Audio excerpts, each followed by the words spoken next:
Rolls Royce காரிலும் சொந்த விமானத்திலும் பறந்து சென்று ஏழைகளுக்கு இலவசமாக மருத்துவம் பார்த்த பறக்கும் மருத்துவர்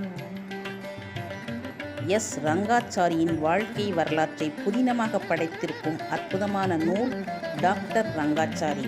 படைத்தவர் எழுத்தாளர் ராஜம் கிருஷ்ணன் அவர்கள்.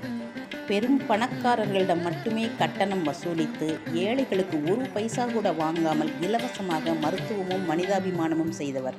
மருத்துவ அறம் மறைந்து இன்றைய காலகட்டத்தில் மனித நேயமும் மருத்துவமும் எப்படி இரண்டர கலந்திருக்க வேண்டும் என்பதை இன்றைய தலைமுறைக்கு புகட்டும் மிக முக்கியமான வரலாற்று ஆவணம் இது. ஒரு நாள் இரவு அவர் டியூட்டி முடிந்து காரில் வீட்டுக்கு சென்று கொண்டிருக்கிறார். செல்லும் வழியில் பிரசவ வேதனையில் துடிக்கும் ஒரு பெண்ணை பார்க்கிறார். அந்த பெண்ணின் வயிற்றில் பனிக்குடம் உடைந்து குழந்தையின் கை மட்டும் வெளியே வந்துவிட்டது. Doctor chain smoker. அருகில் வந்தார் டாக்டர். வெளியே வந்த குழந்தையின் கையின் மீது சிகரெட்டால் லேசாக சூடு வைத்தார். குழந்தை லபக்கென்று கையை உள்ளே இழுத்து கொண்டது. பிறகு ஆஸ்பத்திரியில் சேர்த்து மேல் சிகிச்சை செய்தார்.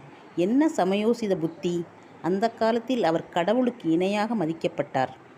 ரங்காச்சாரி சிலை இப்போதும் அரசு பொது மருத்துவமனையில் உள்ளது. உங்கள் வாழ்வில் இதேபோல் நீங்கள் சந்தித்த கேள்விப்பட்ட தன்னலமற்ற மருத்துவர் இருந்தால் கமெண்டில் பதிவு செய்யுங்கள்.